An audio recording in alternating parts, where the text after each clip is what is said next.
You're listening to the Next Wave Radio Network. Round one, fight!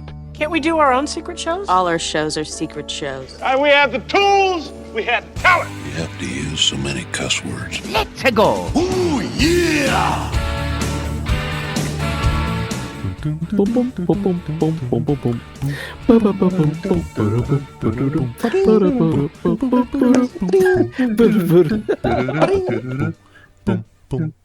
What's funny is when like one of us is off time.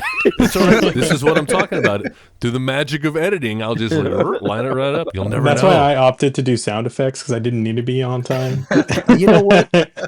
Mark's a thinking man. That's what I like about him. This is the Low Res High Def podcast on the Next Wave Radio Network. My name's Joe. I'm Joel. And you know what? This is maybe a little bit different than what you're used to. If you're used to listening to Joel and I in the past, talking about movies on the 8-Bit Gladiator, or not the 8-Bit Gladiators, on the Editing Bay. That too. If you're used to listening to us talk about movies on the Editing Bay or video games on the 16-Bit Gladiators, you can expect more of the same, I guess, but we're just not locking ourselves down. We're not identifying or creating our identity around movies or around video games. We have an open relationship with our podcast. We have an open relationship with all pop culture. Mm-hmm. So, like, you know, maybe I'm sharing the bed with Joel and Qbert, but also, you know, with Johnny Cash. Maybe we're doing it with Johnny Cash or Keanu Reeves as John Wick. Who knows?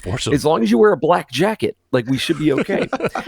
But yeah, this is, you know, you could follow us on social media at what are our social media handles? Because I keep getting confused on what they are. Well, that's it's really easy, because the name of our podcast is Low Res High Def, so you can find us on I can't say it, but you can find it. Right. See, starting a new one of these is hard. We had 8 years of like, I knew what we were called and what everything was, and now it's like, just a little muscle memory. We'll get around to it. Yeah. LowResHighDef.com is the website.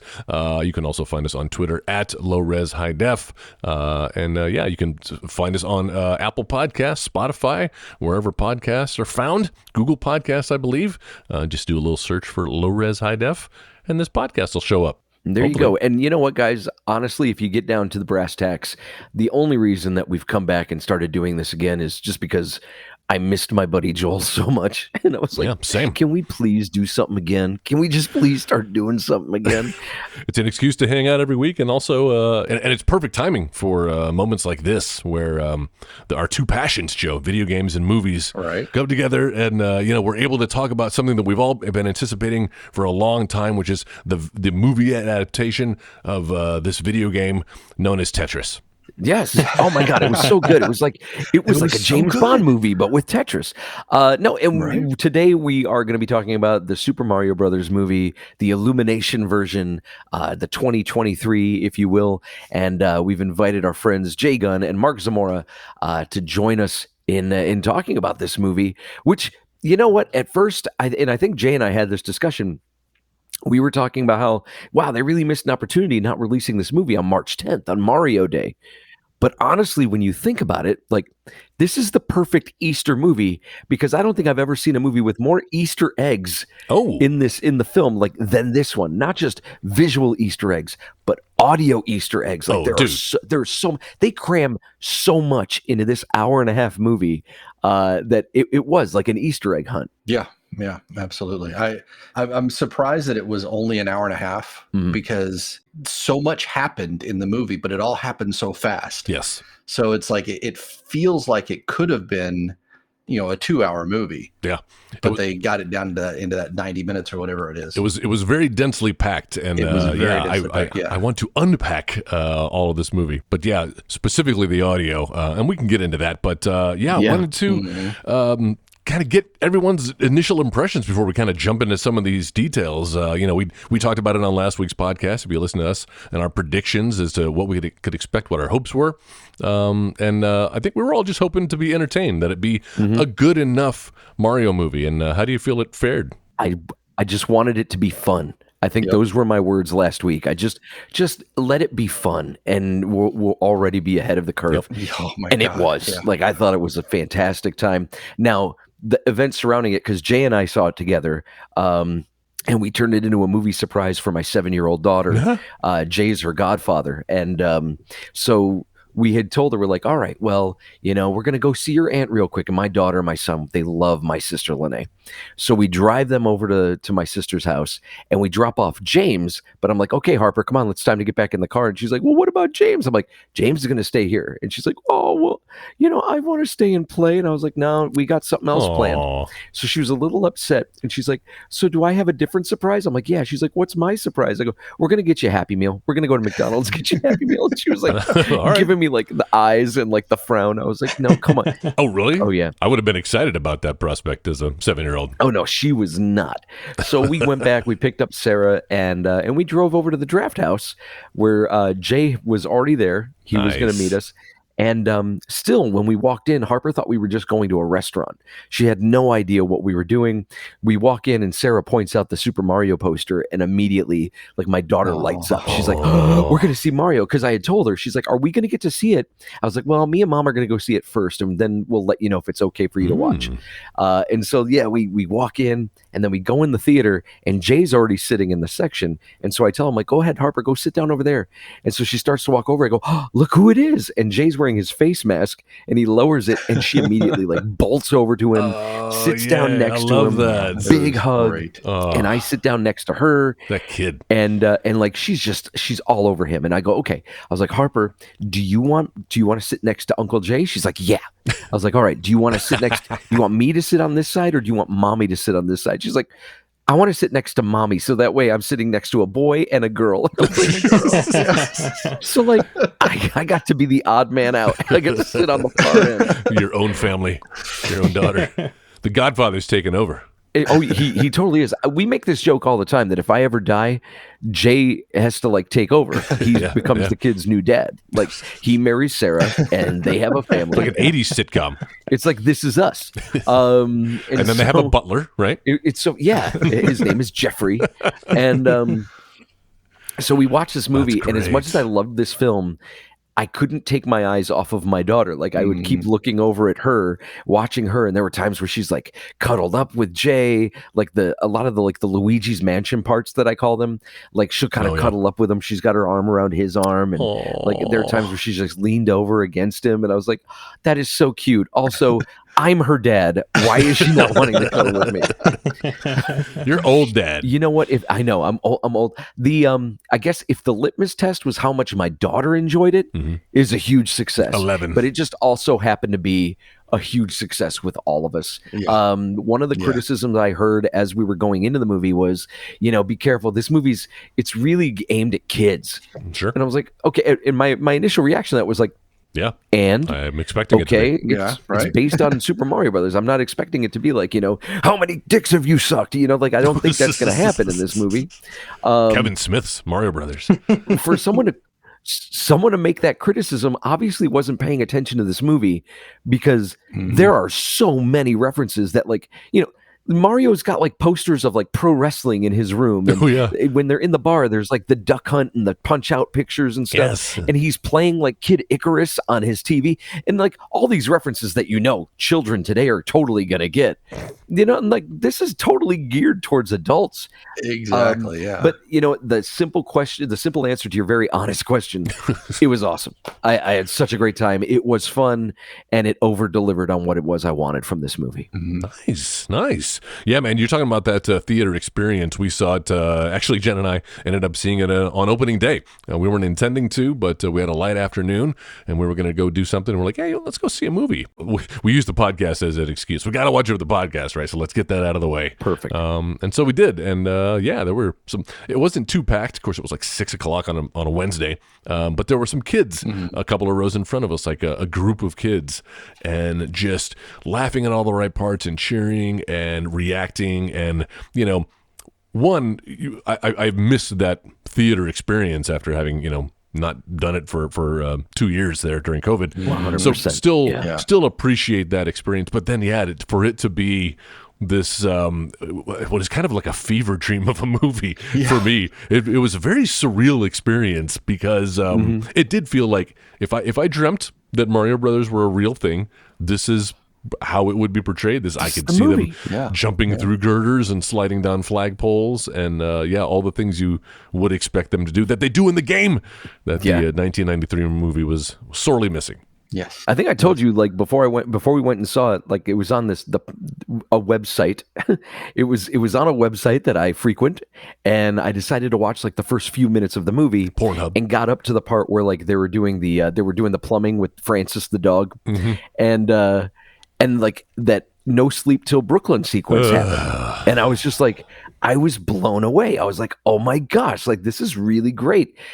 Again, paying homage to the stuff that we know as kids, watching the left to right, and Mario jumping over everything, and then like having to open the door for Luigi to come through, and the castle, I can't remember what it was, like castle restaurant or whatever, Castle Burger, and he goes down the flagpole. I was like, that's when I knew that like I needed to turn it off immediately. I was like, I need to stop because I want to save this for the movie theater, but I also. Like that's how I just had a really good feeling like they're totally going to nail it. The amount of things that they do fit into this movie, I wasn't expecting. Yeah. I really thought it was going to be more of like a, here's references to the original Mario Brothers games, maybe a few little like nods to this one or that one, but they manage to throw in, and in a surprisingly organic way, like they throw in Super Mario Brothers, Super Mario World, Super Mario 64, you got Cat Super Mario Galaxy, Cat Mario Odyssey, Smash Brothers. Mario exactly. Kart. Like they're able to fit all these things in there. Diddy Kong Racing, there's in there too. There's a very, very deliberate reference to Diddy Kong Racing in the soundtrack. It was really surprising. Well, you bring up music. There's a good opportunity then, Joe, because I agree with most of the things that you said. Had a great time with this film, but for me, the takeaway, the immediate takeaway was, man, this soundtrack is amazing. Yeah, the score is incredible. Yeah. However, I do take umbrage with the needle drops that they chose, that they felt the need to cram into this. Okay, I'll give you the No Sleep Till Brooklyn. That's fine, but there are way too many '80s pop songs. But there's I feel like that's also like kind of that nod to the people that grew up with Super Mario Brothers. It's kind of like that was the era. Yeah, that was my takeaway on that too. It's like I've heard a bunch of reviews now on it, and a lot of people are like, I didn't get the 80s music, the pop music going in there, and it's like same. I didn't mind it because it was the nod to age. Was the nod to us, or one of the nods to us, and they did fit to me. Like they chose music that fit what they were doing. I think I didn't think so at all. Really? What does Take On Me have to do with he was racing a car, and in the Take On Me music video, it's about race car drivers murdering another race car driver. That's a stretch, and even more disappointing because I have since learned that there is a kick-ass track. So this soundtrack comes out on Friday, right? I'm listening to the score. I'd read about it on Spotify. I have learned about that, and I'm listening to it, and I get to this awesome mashup of like what is it? Donkey Kong 64 theme with Donkey Kong Country. Diddy Kong. And I'm like, I don't remember this. This rocks. Well, turns out I didn't remember it because it was fucking replaced by a-ha's Take On Me, which did not add to the movie at all or that sequence and detracted. And Liz, I get it. I know why they did it. Jenna even said the same thing. She was like, it's for the parents, right? For the parents who maybe they haven't been playing all the Mario games, aren't getting all the references, but they remember. To me, it's the music I was listening to when I was playing Super Mario Brothers. Seemed like, and not just Super Mario Brothers. It was the music I was listening to in arcades in the 80s when I was video gaming. All right. Well, Mario Brothers isn't an arcade game. As someone who didn't play during the 80s, it did, even for me, it felt very disconnected. Like, I get it, like Mario's from the 80s, but I same thing. Once I learned that there was a score in place that was purposefully replaced with the 80s music, I was like a little salty about it. Yeah, when I learned about that, I would like, if they do like a Blu-ray release or something, have that alternate audio track edit of it put back in. Have the original score put back in, and I would even like to see that possibly in the movie now that they've seen how massively popular the movie is and how massively well it's doing. Oh yeah, maybe like broke a bunch of records. I guess we could put the original score back in because we don't need these other references. So, hey man, it gets people to buy the Blu-ray so you can get that alternate audio track, right? Which, but I'm also confused. Like, does the movie take place in the 80s? Because like Mario, when he goes to his room, he plays an NES. There's somebody playing an arcade game in the pizza shop. Like, but also Luigi has a smartphone, so it's like. From a time, like I know Mario doesn't take place in any time, but it made it feel like it was the 80s, and even the commercial looks very VHS. Yes, the scan lines, you know? With them laying on stools. I love them laying on stools. And so, like in a timeline perspective, it's like, where does this movie?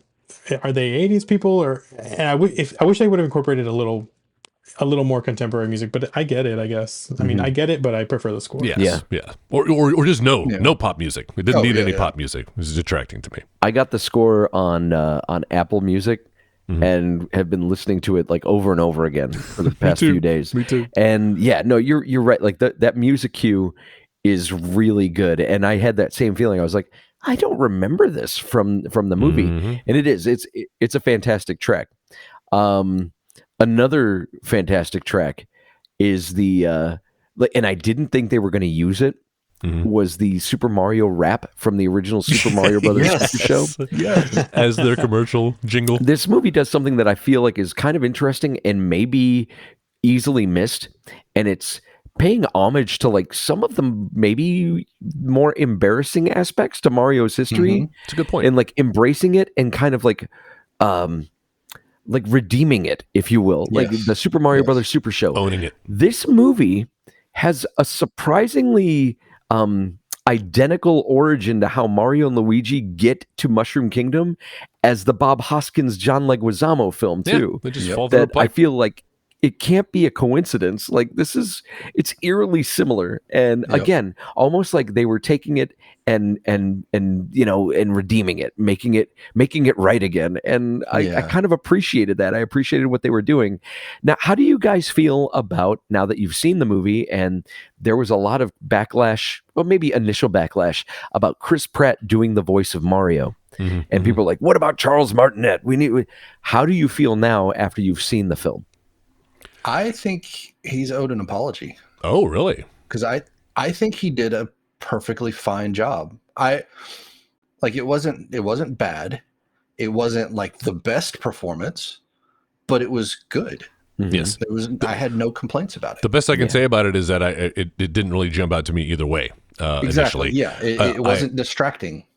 I was worried that it was going to be like, oh yeah, that's Chris Pratt, but by the first 30 minutes, I probably forgot. Yeah, it was just Mario. They did a good job of kind of easing you into it with that fake out with the commercial, where they're doing the exaggerated Italian plumber voices. It was almost a jump scare. Like the commercial started playing, and he was doing like a really like Mario voice, and I was like, did they change? And then it cut away, and I was like, oh yeah. I did like that Charles Martinet had a couple cameos in the movie. I thought that was great. Right there. Like that was his first one. I guess his character's called Giuseppe, and Giuseppe. they're like, is the accent too much? And then he's like, I thought it was great. I was like, okay, cool. He's playing an arcade game called Jumpman. Right? Mario and name. dressed like him too. He must be a huge fan. I don't know. Yeah.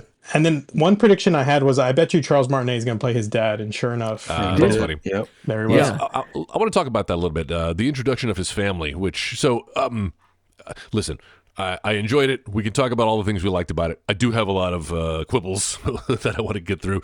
And one of them is that we spent so much time in Brooklyn, in the real world. And then also that, they introduced these family characters just because I feel like ultimately the payoff was kind of weak and it made that unnecessary. And I remember thinking like I was into it. I love what they were doing with it, 15 minutes into it. But at a certain point I was like, oh, we're just now getting into the Mushroom Kingdom. What we're like minute 20 or something. I feel like the whole botched job that they do with the dog attacking them, like imagine if they cut all that out. Imagine if it's, hey, Mario and Luigi have opened their store. We see the commercial. They're talking to Spike. And then they find out later on that evening about the pipe burst in Brooklyn. And they're going to go investigate because they want to make a splash with their new business. They want to get paper. Like they could have cut out 10 minutes worth of unnecessary content, because to me that's the weakest part of the film. I wouldn't call it unnecessary. I don't think there's anything wrong with the way they kind of humanized Mario a little bit more, that they humanized Luigi. I think that's like, it's kind of the same thing that you would get from Pixar, where like they kind of tap in, maybe not to the degree of Pixar, but kind of touching on that a little bit, where they flesh out the characters and humanize them a little bit more. I appreciated it for what it was. I mean, this is maybe where people would say that this movie was for kids, because it was predictable. It wasn't bad, but it was predictable. Sure. It led to the moment with Donkey Kong and Mario sitting in the eel's belly, and it was like, my father thinks I'm a joke. Yeah, my father thinks I'm a joke too. And I thought that it was a fairly organic way, again, if not a little too simple, for these two characters to then team up, to justify their team up to fight Bowser. Yeah. And I appreciated that for what it was. I'm not saying you're wrong, because I do see where you're coming from. That's what I'm hearing. I don't disagree. I just think, for me, it made sense. Well, I think that raises a good point, that there are two kind of interesting choices the movie made. One of them being making Mario a bad plumber. And then I've had people tell me, he was a good plumber, but no plumber worth their weight in salt would work on plumbing without turning off the water main. That's a good point. Just saying. So that was an interesting choice. And number two was to make him not liked by his family. I thought that was interesting. And the payoff was just him relating to Donkey Kong and them squashing that rivalry really, really quick. But those were a couple interesting choices. I didn't mind them story-wise. Okay, that's fine. It adds a little obstacles for him to jump over. Sure. But pun intended. Yeah. But it was an interesting choice for sure. It never registered to me that his family didn't like him. It just that he was misunderstood, because growing up, I don't think it has to be an Italian family. Just growing up in families, like, it always seems like dad thinks he knows better. I know my father, when I talk with him, like, he always thinks he knows better than I do. And there was a point where he did, but then you get to a certain age and it's like, well, now I'm a grown ass adult. And sit down, old man. It's not so much. It always seems like it's the older generation to the younger generation, and I think it's we can go into the deeper statement of like how hard it is for people to pass the torch, but I just think that it's kind of indicative of that. It's like, Mario feels like nobody understands him. His family teases him about what it is that he's doing, but I never quite got the impression that they didn't like him. And even when he was like, my dad thinks I'm a joke, I don't think his father ever thought he was a joke, but that's the way Mario felt about it. Right. I think the big line that he says is that you're being reckless and you're dragging your brother in it too. And I think that was the main hook for the movie, where it's like, okay, I feel especially responsible that Luigi got sucked into a different pipe, and that's kind of his driving force, is like, I don't want to prove my dad right that I got Luigi in trouble. Yeah.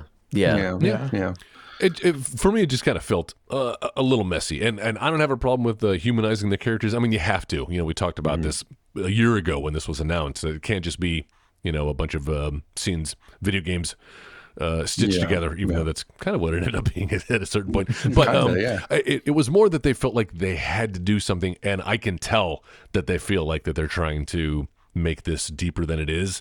Because you've got the thing with Mario and his family. You've got the thing with is it about brotherly love?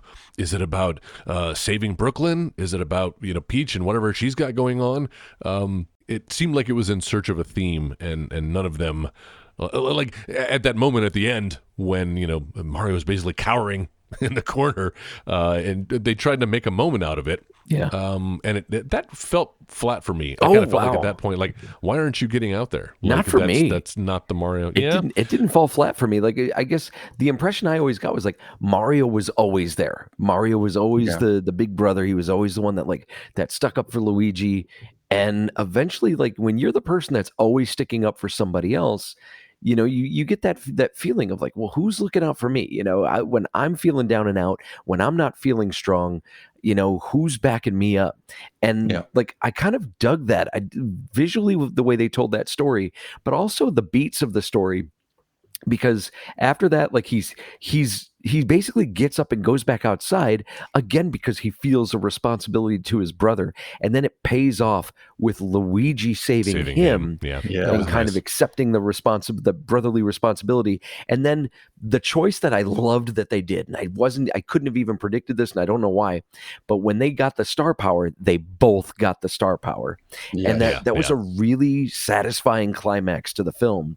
And even though they didn't, I guess if I have any kind of criticism, it's that I feel like Luigi was a little one note throughout the entire film and maybe didn't earn that moment at the end as much as I would have liked. But still, like, it was a really cool moment for me. It wasn't in the he was only like in a third of the movie for the most part. He was locked up and about to be melted, which you guys find this movie a little morbid for anybody's taste? I was surprised. It was darker than I was expecting. Yeah, especially for Bowser as his character, which is another thing I've heard people complain is like, why is Bowser all of a sudden in love with Peach? I'm like, have you played a Mario game? That's kind of what he's doing. Since the 90s? But yeah, it like I wouldn't expect him to actually be trying to kill these prisoners. Yeah, there was a lot of talk of I'm going to kill you, I'm going to kill your brother. There's some Mario is bruised and battered by the end of this movie. Mustache gets ripped off. Yeah, I know. Poor Luigi. Yeah, I think one line that Bowser said that I was like, dang. He was like, I'm going to get Mario and I'm going to kill his brother right in front of him. And I'm like, that's some cheap shit. And then they do like they do like a Temple of Doom where they're lowering everybody into a vat of lava. Yes. Yep. But they get saved. I know, but it reminded me of like Toy Story 3. That moment. Oh yeah, when they all hold hands. Yes. It's like Jesus. See, and that's the problem. See, I feel like Illumination are forever in the shadow of Pixar and trying to prove themselves. And I really would have wish they would have gotten away from some of their worst tendencies. Those needle drop pop music songs didn't need in there. Some of the comedy is a little lowest common denominator. And then the need to not everything has to be a feel good. Let's just get some power ups, turn into a cat. It's Super Mario Brothers, but it's still the same studio that makes movies about farting bananas. All right, so the minions. so baby steps is all I'm saying. Let's kind of appreciate this for what it is. No, this is, I would say, of the Illumination films I've seen, this is probably the most accessible for me and most enjoyable. I like The Secret Life of Pets, but even that, there's only so much Kevin Hart I can listen to. Right. Yeah. There was somebody that said, there's kids movies and then there's family movies, and he couldn't really articulate what the difference was. And I think the way that I would say it is, especially like with these Illumination films, kids movies are lots of fart jokes and butt jokes and just stuff that parents be like, whatever. Whereas family movies, everybody has something that they can enjoy about it, and they can see it and not feel like they're just watching trash and just there because their kids love it. And not just that, but like it's something that can evoke a sense of stakes in kids and adults. Yeah. And so that was nice. That was interesting. Do I agree that there were some moments that were needlessly intense? Well, yeah. Watching my 7-year-old daughter during like the dry bones digging themselves up out of the ground and chasing Luigi, that was pretty scary. She was terrified of that, and we had to calm her down a little bit at that point. Oh, but she got over it. I'm always very like I try, and I guess one of the things that helped, and it may be interesting that this is something that helped, but when Bowser, like, he flamed on one of the Koopas and turned him into dry bones, and he just stood there, like, and so I got to tell her, I'm like, Harper, that's just all they are. That's it. Like, they're fine. It's okay. Yeah. She's like, okay, I just thought they were zombies. I'm like, they're not zombies. They're Koopas that don't have skin anymore. Kind of zombies. That's it. I guess before we go any deeper into this, and we've already kind of jumped into it, I want to kind of circle back around on the voice cast, because I thought the entire cast did a phenomenal job. I thought the voice casting was really well done, and I think my favorite choice was Jack Black as Bowser. Oh, absolutely. There you go. 100%. I just feel like he stole the show. And I mean, I was going to ask you guys, if anything else, if there were any other standouts for you. Well, just kind of building off of that, we were talking about listening to the soundtrack earlier. I was kind of scrolling through it earlier just to kind of see like how many people are listening, how many plays it has, and most of them are like 25,000, 35,000. Then you get to the Peaches track, and it's got like 1.6 million listens in the last 5 days. Yeah, man. In the theater we saw it in, this poor girl, they pay the employees to like dress up as some of the characters. Oh, God. And so there's like this 18-year-old girl walking around in a peach outfit. Oh, and, no. We were coming out of the theater. No, it was fine. She was just walking aimlessly through the lobby saying, peaches, peaches, peaches, peaches. her version of that song. But yeah, man, it caught on immediately. And that's an earworm. There was a sense of when we were sitting in the theater and that part happened where I was filled with so much joy because it's like, I love Mario.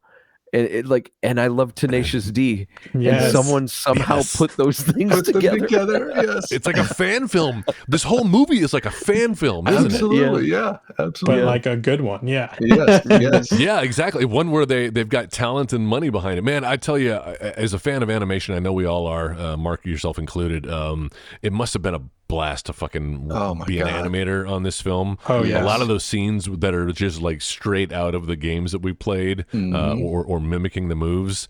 They say if you do what you love, you never work a day in your life, right? That would have been me working on this Mario Brothers movie. Yep. Oh yeah, for sure. And we saw it with a friend who's a huge Smash Bros player, and later after the movie he was like, did you see that they used Peach's forward air and Mario's down B? And I'm like, they did it frame for frame for you, buddy. Oh, I bet. Yeah. I even heard some people when we were in there, like I think the person either to my left or the person in front of us was saying something about, oh, that was his down B. It's like, Oh yeah. That's so funny. I have no idea what that means, but on his in Smash Brothers, it's a stomp move. It's a stomp. Sure. Come on. No, so like I was surprised with the Seth Rogen performance as Donkey Kong. I wasn't expecting to enjoy that as much as I did. Yeah. I love that they let him do his Seth Rogen thing when Mario turns tiny and he does this like laugh. He gets a big full screen of it too. Yes, he does. Yes. But kind of getting back to the audio Easter eggs, like if there's never a moment, like I think listening to the soundtrack, having gone through it a few times now, like I guess I love the whole thing. The weakest part is maybe the Mario theme they created for the film. I was pleasantly surprised by that. Yeah, you listen to it enough, and it really catches on. And I do think it stands up next to the other tunes. We just don't know it as well as we know those other tunes. Well, I was thinking about that this morning because I was like, why didn't they just make a motif out of the main Mario theme? But really, every game has a motif, and so its own. If you look at this is the Mario movie motif, and I was like, all right, it's stuck in my head, so it must have worked. Yeah. I love when they go down into the sewers and you see the sign that's like level 1, 2, and you just hear that little piano ding, ding, ding, ding, ding. Yes. Like, and then they just move on. Like there were so many moments where they could have gotten a little too schmaltzy and they didn't. And this soundtrack is composed by Brian Tyler, who's only other sound that I know of that I know intimately was his soundtrack for his score for Bubba Hotep. That I thought was just insanely good. Yes. I know he's done a lot of movies since then, and I can't name any of them off the top of my head, but that Bubba Hotep soundtrack is another one that I've got in my collection that's just, it rides that rockabilly / old Western kind of style with a little bit of horror. Like it's got some of those horror like jumps that you would get from like a horror score. Just really talented, and he does everything himself. Oh, wow. And I'm getting the feeling that that's what this soundtrack is too. I'm pretty sure it's just him doing everything synthesized. Wow. Really? Right? Yeah. Is there an orchestra listed on that? It's hard to tell now. I mean, I'd have to look at the credits. It sounds like a real orchestra, but I mean, I guess the sound banks are getting like simulate so that pretty good. Yeah. So it's hard to tell when you've got a really good sound bank. I just don't know him as a composer, like where he composes for an orchestra. Like I'm pretty I've just known him as a performer. Neither did Daft Punk until Tron. I know that's true, but they performed it. Well, no, but there was an orchestra in there too, wasn't there? Yeah. Or was that too, there were strings. Yeah. I wouldn't be surprised if they also synthesized that too. But yeah, that's a good point. you know what? We're dissecting it where we don't need to, but just cut this part out. It was an impressive score from someone that, honestly, with like the Mario franchise, which is already a marquee franchise, for Nintendo, and Illumination, like you would think that they would have gotten like a more well-known, more established talent to go ahead and do something like this, and I kind of feel like Brian Tyler's a little bit of a renegade for them to go with on this project. I wonder if they, I mean, you say that this, I haven't heard of him either, did a great score, great arrangements, but really the real composer is Koji Kondo. Like all of these tunes came from this guy, and maybe some of the more recent composers. I'm not sure who did Odyssey. I know they were using some tracks from Mario Odyssey in there. But wouldn't you say that it takes some talent to weave those together like he did? Absolutely. Yeah. I'm not trying to diminish the job that he had, but he had a great base to work with. He had 30 years worth of Mario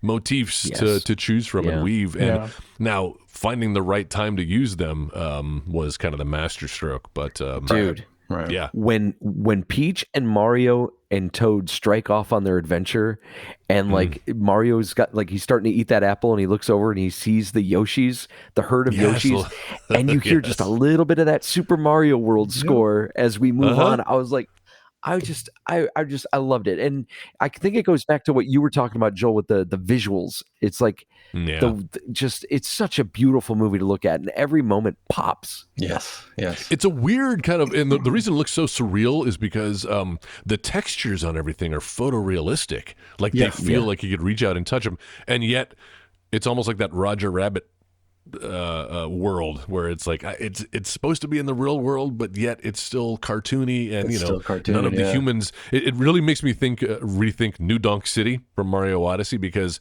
Mario looks like Mario, but all the regular people look more like silhouettes of actual humans, and here the humans look like Mario. So right. Yep. Yeah, I even mentioned that to Joe when we got out of the movie, and it was like they had like the Odyssey when they were going by with the upside down pyramids, and you saw like Mario 3 and Mario, Super Mario World, and a lot of the new Super Mario stuff. And I was like, and they even did the Dudok City. I forgot the name of it, but I said the realistic one from Odyssey on there. And so I love that they incorporated that stuff. That Mayor Paulina had been reelected. And Mayor Pauline shows up. Yeah. Yes. I love that. Yeah, I did want to ask, because there are a ton of Easter eggs in here, and we've already listed some of our favorites. That was one of mine. The other, we were talking about sound Easter eggs. I love Luigi's ringtone is the GameCube boot up sound. Yes. I was like, oh, I love that sound. You guys notice anything else?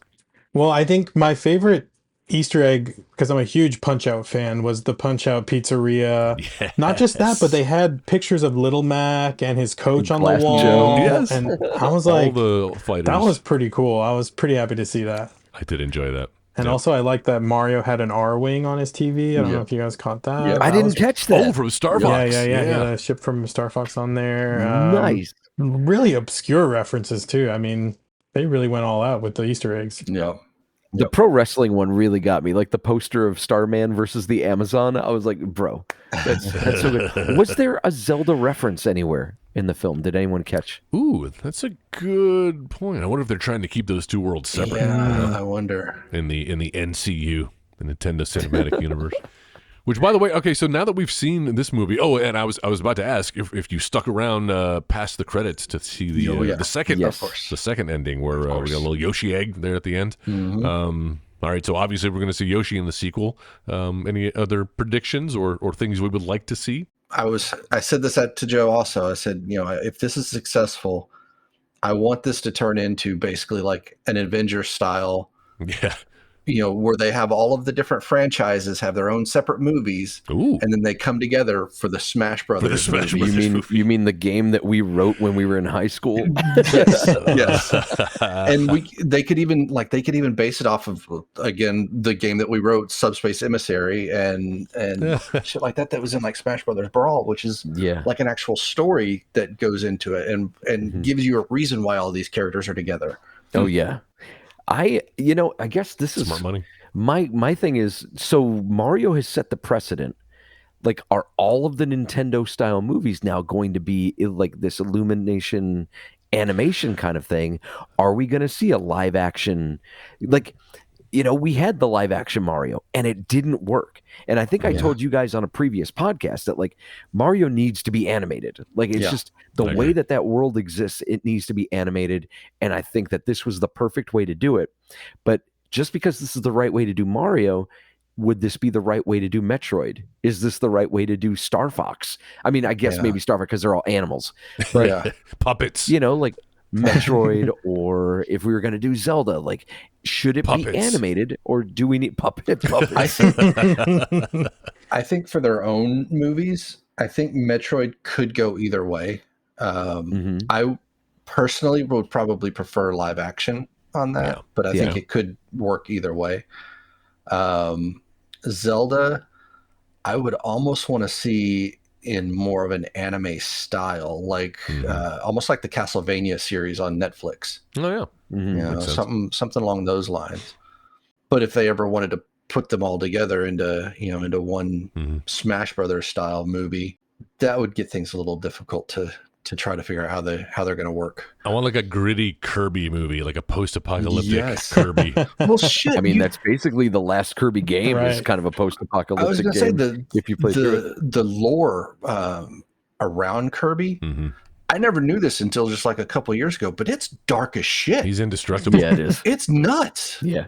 Nothing can destroy the Kirby. Yeah, I think they could absolutely do like a dark, gritty Kirby movie. Well, speaking of, this Nintendo cinematic universe, I got to tell you, sitting there in the theater, I got tingles when, you get the Universal Studio logo come in, zip, right? And then, no, stop. And then that fades out. And then what do we get? We get this red screen with the Nintendo logo and the little 8-bit Mario we got the illumination, we got the minion in a Mario Kart, got that, but then which we're definitely getting as DLC for Mario Kart 8, right? I mean, God, please, they've got to, they've got to now. Now that they've added Birdo and they've opened the door to other characters, we're getting a minion. It does make sense. Sure we gotta get a minion. Seems like the licensing is all lined up. Yeah. No, dude, the Nintendo production screen was great. Yeah. And that's the first time where it hit me, where it was like, oh man, we're in a post Nintendo cinematic universe world where our favorite video games are now getting like the treatment that they deserve. And the mind just kind of reels as to what the next Nintendo movie is going to be. Yeah, well, you mentioned how we might like to see other universes portrayed, and I think it was Nintendo Pictures is the name of the sub company, right? Sounds right. Well, they acquired an anime studio. Really? And so I'm sure we're going to get, it's probably going to be Zelda, if I had to guess, or Metroid. God, that'd be fun. Yeah. Why don't they do a Zelda series? Right. They got to be thinking like maybe some of like these The Witcher. lend themselves. Yes. Yeah, that would be pretty And start fun. in Skyward Sword and just work your way through it. Well, here's the thing. We could, and I think we talked about this on a previous podcast too. You could do Zelda in different styles. Like, you could have one that's animated like this Mario movie, but then also have like a live action. Like, I feel like Zelda is one of those few franchises that you kind of have carte blanche to do it however the hell you want. Yeah. And I think the audience is there for it. Puppets. You stop it with the puppets. Yeah, because I mean they've done the games in so many different styles. So exactly, it's not like there's the Zelda style. They all have their own unique look to them. Yeah. They can even do a Star Wars Visions type thing where they let different studios cover the different games. That would be so great. Or that Animatrix. Yes. That there you go. Yeah. And then they all come together in a Zelda multiverse. Yeah. Oh my gosh. At the end. Did you guys see the trailer for that Into the Spider-Verse style looking Ninja Turtles movie? Ninja Turtles, yes. That looks good. Mutant Mayhem. So we had Iron Man, and that started it kicked off the MCU. It kicked off everything, and it kind of set the tone for superhero movies as we know them now. I think that after Sonic and after Super Mario Brothers, we've now seen that like we can get these AAA mascots right. We can get them down. I think that this Mario movie has kind of it's set the tone further for what we can expect from video game movies. Like, guys, we now live in a time where video game adaptations don't have to suck. With The Last of Us, with Sonic, with Super Mario Brothers, like. they can actually be pretty good. What is the next thing? Like, it doesn't have to be a Nintendo property. What's the next game that gets this treatment? I mean, yeah, what's next is hard to say. I mean, it's a shocker that they just had to stick to the source material for them to be good. Like, almost like we've been saying that all along. For 20 years. What do you want to see next? Yeah, what about like a Metal Gear Solid? And I even I made a post about this on Reddit that about the whole Smash Brothers wanting to see all this put together, and it's like, we've got the Sonic movie now that if they could work with Paramount to get the rights to put Sonic in it, and if they had work with Netflix to get the Castlevania characters in there, and I said, and Metal Gear Solid's basically already a movie anyways, so they could just put that in there. Just film it. Yeah, that would probably be my vote for a Metal Gear Solid. Yeah, or a good Resident Evil, because I'm still waiting for a good Resident Evil. I enjoy the Resident Evils. How do you feel about those CG animated Resident Evil movies, Mark? Yeah, I thought those were pretty good. I mean, but I want them to tell the game, like just like they did with The Last of Us. I want them to tell the game stories in movie form, because I think those were all side stories, right? Kind of like also I think they're going to do a new Street Fighter. Street Fighter would be good. That's in a game accurate way. Let them have another shot at it. Sure, it better have Van Damme in it. no, please. So where does this movie rank as far as your favorite video game adaptations? Where does this one sit? Yeah, it's got to be top 5, man. I mean, what do you want out of a video game movie that this doesn't deliver? It's the ultimate realization of the Mushroom Kingdom and all these characters. And I've got my quibbles, obviously. Went through. You know what? One more while I'm listing them is the whole thing about mushrooms. Like, I never thought that he was actually eating the mushrooms. And that's what was making him. I always thought because all of the other power ups in this universe, he really kind of just touches them. He like just the touches flower, he just touches them and he has it. So I kind of thought that he would just absorb it through osmosis or something. Yeah. But it was kind of. I mean, Yoshi eats the power up. He's got that big tongue though, and he poops out eggs too. So I forgive it. But it just felt a little weird for me to the point where now we've got Peach like force feeding mushrooms, pushing them down his throat. I was like, what are we doing here? So where are we going? Mario's a bad plumber. His dad doesn't like him, and he hates mushrooms. What a weird triplet of choices there. Yeah. Anyway, just one of those things that. Oh, and then when he eats the mushroom, he actually doubles in size. Like I didn't think that was going to happen based on the trailers. Yeah. I kind of like that it was, I don't know, it played like a reference to me of kind of like Alice in Wonderland, with the eating the one mushroom makes you bigger, one makes you smaller. It was weird, but I mean that's the way it is in the games, right? He takes the mushroom, he gets bigger. It was jarring. I was like, oh, okay. It just seemed like a weird way to visualize it, and then to focus on it so much. Yeah, you're so small. I thought that was funny because Italians are. He's a short king. I'm kind of torn because I liked this movie a lot, and just like Joel said, like this is definitely a top 5. I really liked Sonic though too, and both of them. I thought that was really impressive. That like Sonic wasn't just a one-off. Like it was. Both movies are really strong, really fun. I think one of the things that Sonic has going for it is that it's 2 original stories. Like these are not events from the games. They just took these characters and adapted them into this elements of the game, and put it into the story and got some good stuff out of it. I mean, dude, Idris Elba is just killing it. So it's almost like, I guess in a way, it's almost like apples and oranges, though. Like, I think I like them both the same amount. Yeah, it really is. But I feel like even though they're both video game properties, they're 2 different movies. Like, they're 2 different franchises. Yeah. It's hard for me to put one over the other. Well, not me. I definitely prefer the animation to the live action route. There's just so many more things you can do, and it feels closer to the games than the Sonic movies do.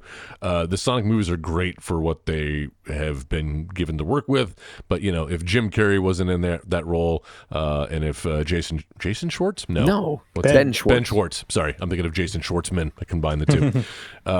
If he wasn't doing the voice, that movie's a fraction of what it is now. But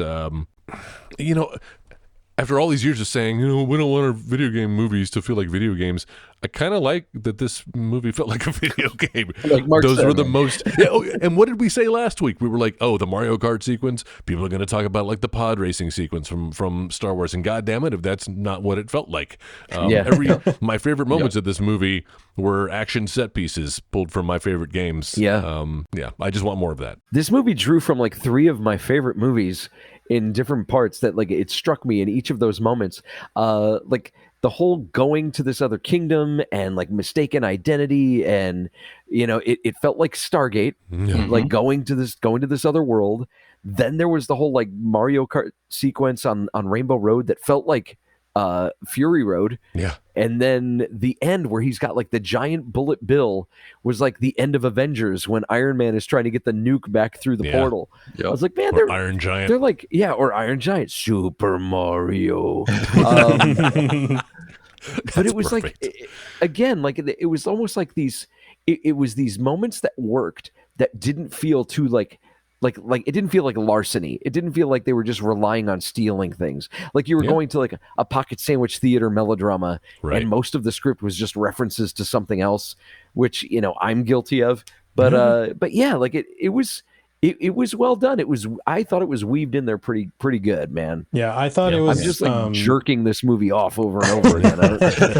I think it was a good time and it was so fun. I think you mentioned earlier how similar it was to the Bob Hoskins Mario movie as far as story beats and how they get there. And, Mario from the beginning has always been, I think it's called an isekai, where he gets transported from the real world and put into this fantasy world.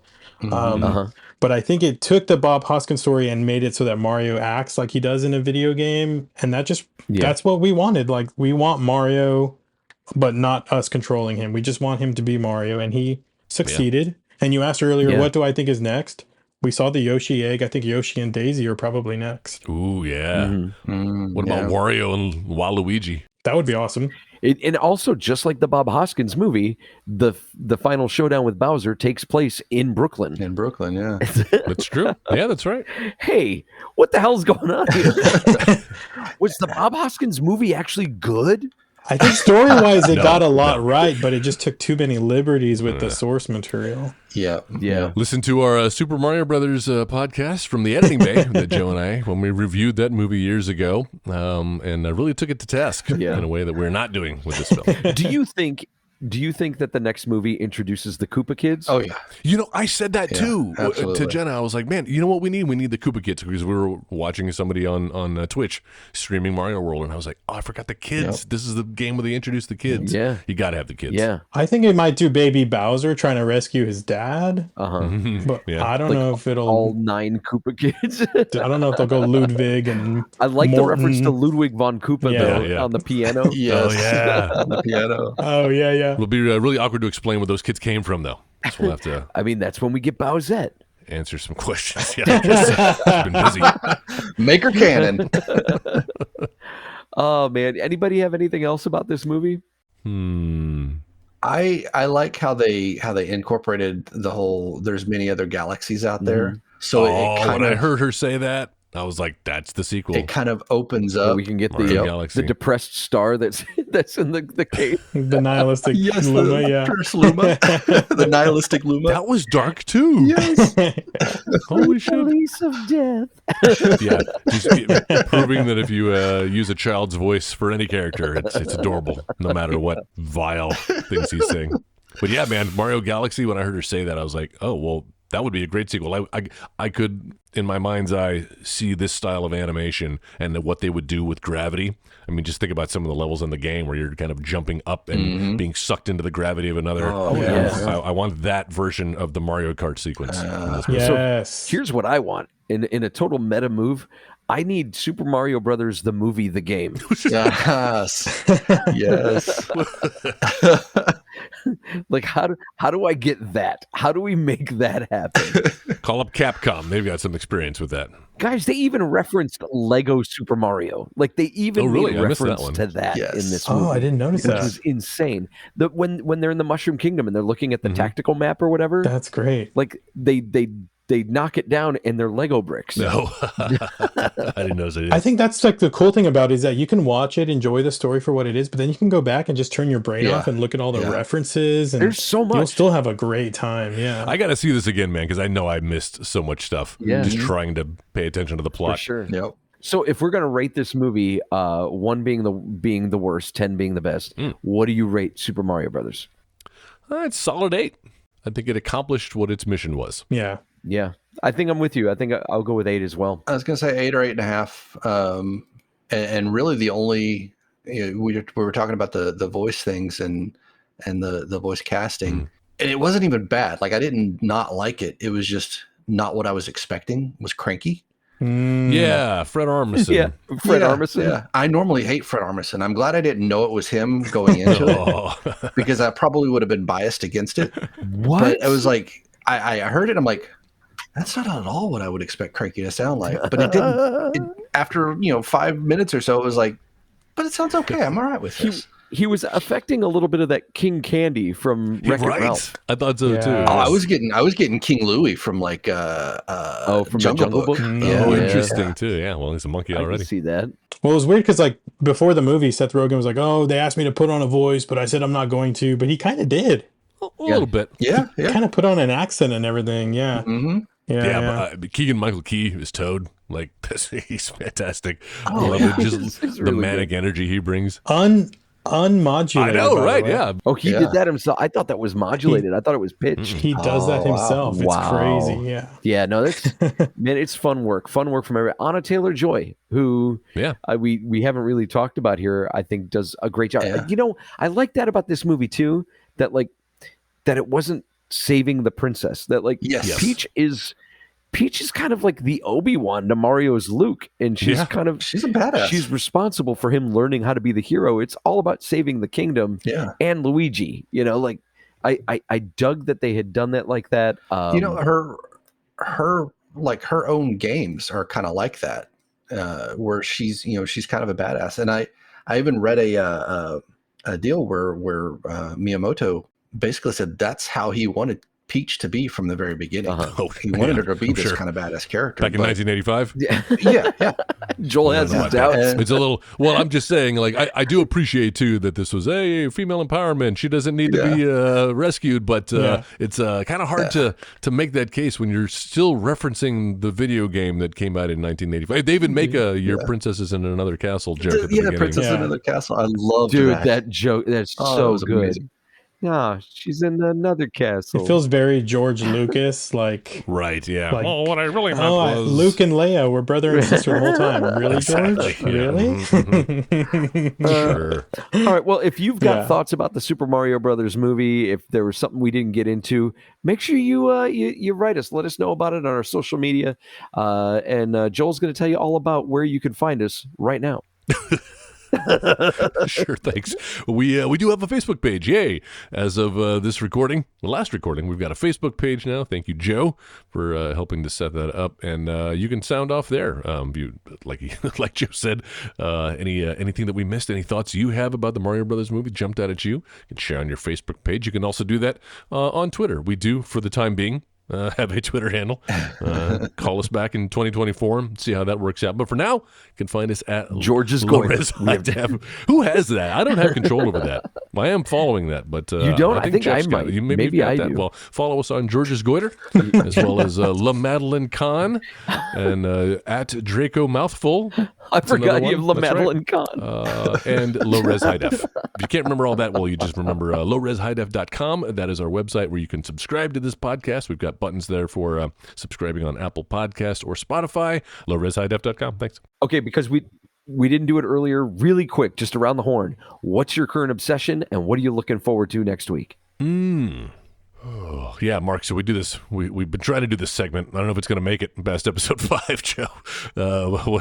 This week's obsession, where we're talking about things that we're into. It'll be easier as we get into it. Yeah. Do you have anything, Joe? Because I mean, this week's obsession for me was the Mario movie. But go for it. You kick us off then, Joe, while I'm thinking. Sure. All right. Well, then I'll kick us off. My current obsession, after playing 234 hours of Elden Ring, I've dived into dived?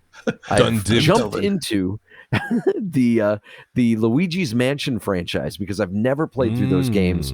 And I got to tell you, it's so nice to go from a 234-hour game to like finishing Luigi's Mansion 1 in like 5 hours. Boom. Game is done. I'm currently about 75% of the way through Dark Moon. And once I finish that, I'm going to keep it rolling. I'm going to go into Luigi's Mansion 3 on the Switch. Let's do it. And make my way through that. And then by the time I'm done with that, I'm probably going to tackle the Mario and Luigi franchise and go through those. I was so big on Paper Mario, the Origami King, and I know it gets its origins from these Mario and Luigi games. So I want to take it back. I want to step back and go through those. And what I'm looking forward to next week, let me think. What's coming up next week? You know what? I'm looking forward to seeing what's going to happen on Star Trek Picard. Because following that? 3, yeah. Oh, yeah. That show has been outstanding. Really? I've been enjoying the hell out of it. I think we have 2 more episodes to go before the end of the season, and that's it. That's going to be all she wrote. And this current season 3, by the way, it's like the greatest love letter to Star Trek: The Next Generation fans. It's like the lost season of Star Trek: The Next Generation. That's what I want to hear. You know, unfortunately, it does kind of go back and reference like season 1 and 2. So if you're hoping just to jump into this one, it might behoove you to watch at least a recap of the first 2 seasons. Okay. But yeah, dude, like get on this Picard train because this show is super good. And I would almost say that like this season of Picard has got me gripped more than this current season of The Mandalorian. Wow. Wow. Well, yeah, that's not that tall of an order. I've kind of been disappointed with The Mandalorian so far. Well, I think it's because like they left it on such a great cliffhanger, like one of the best cliffhangers in TV history. Yeah. And then like resolved it in halfway through the Boba Fett show. Another show. And then like started this season out with like, all right, so they're already together. Like you totally shot yourself in the foot with what could have been a good story about like, oh man, like Grogu's back. Like, oh my gosh. But now we're just kind of into it. And it's a decent season, but it just seems to be like now we're paying way too much homage to like the Filoni Clone Wars stuff. And we're forgetting what made The Mandalorian so cool, that like that space western that it was in the first season. Well, Joe, what Mandalorian, where they've dropped the ball, you just reminded me of what my week's obsession was, and that is all this news coming out of the Star Wars celebration. But specifically, you know, I'm kind of casually intrigued by a lot of this stuff, Star Wars nowadays, but I can't say I mean, I haven't seen most of the last couple of shows, so halfway through Obi-Wan, halfway through Mandalorian. But you know, I'm still a Star Wars fan, I would say. Sure. But I was a big fan of The Force Awakens and the story arc of Rey, and so I'm excited to see another chapter in her story. I don't know if they're going to call it Episode 10. I don't think they should continue that. They don't need to be its own thing. No, we don't have it'll to. be another like spin-off story, kind of along the lines of like Solo. Yeah, Solo. But I'm here for it, man. Yeah, no, I hear you. I'm excited about. I'm excited about that. I'm excited about like they talked about how like the Rian Johnson project isn't actually gone. They haven't gotten rid of it. Kathleen Kennedy was just like, oh yeah, no, he's just been busy, but we're still on track to do that. And I'm kind of I can't say I've warmed up to The Last Jedi. But I am kind of warming up to the idea of Rian Johnson getting a trilogy. Man. I'm kind of excited about that. If he can control the narrative, he made one of the most interesting Star Wars movies that kind of explored some ideas, and it's got some hokey segments to it, but it's the most interesting Star Wars movie to come out in years, and I want more of that. Exactly. Hey Jay, what's your obsession, and what are you looking forward to? So I'm going back through another Metroid 2 remake, and kind of playing it alongside of the Metroid Prime remaster. And those have been like going back and forth. Like on the Steam Deck, I've been playing AM2R, and on Switch, I'm on the remaster. And it's kind of like one day it's one, the next day it's the other one, and I've just been kind of doing nothing else but those the last few days. And looking forward to. Do any of y'all know of an anime called Ruby? RWBY? Yes. Done by Rooster Teeth. I'm finally caught up, and I can't believe the shit that just happened in this last episode. So I need to see what's happening next week. We're going to go ahead and wrap it up for now. Joel, what are we going to talk about next week? Man, I have no idea, but I do know that we've got a Zelda game on the horizon. We are T-minus 1 month away from Tears of the Kingdom, Legend of Zelda being released for all to enjoy. I know Jenna and I are both requested PTO days on that Friday, so we can get a head start on the weekend and revisiting the land of Hyrule. But it won't be next week. And actually, what we will do next week, I'm just remembering, Joe, because we're kind of recording these out of order. You and I already have a podcast, an episode in the can, where we talked about music. Some of our favorite music preferences. It's kind of started off because of live music. You had just seen Taylor Swift in concert, and I had just seen the Bit Brigade. And so we talked about those bands and other geeky bands and just kind of our musical backgrounds on a very special episode of Low Res High Def. All right. Well, Jay, Mark, thank you so much for joining us on this. Thank you. Yes, great seeing you again. Had a great time watching this movie, had a great time talking about it. And I know this isn't going to be the last time that we talk about this movie with each other. We're probably going to, hey, dude, I just caught this other thing. Did you see this other reference? The van. It's just like the van from the Bob Hoskins. No, so I know this is going to be the last time we talk about this, but this was a really fun talk. Joel, thank you very much, man. This was a pleasure. Pleasure's all mine. Jeff, thank you, sir. And guys, we'll catch you next week on Low Res High Def. Have a good one. Bye. You've been listening to the Next Wave Radio Network. That's fucking gold.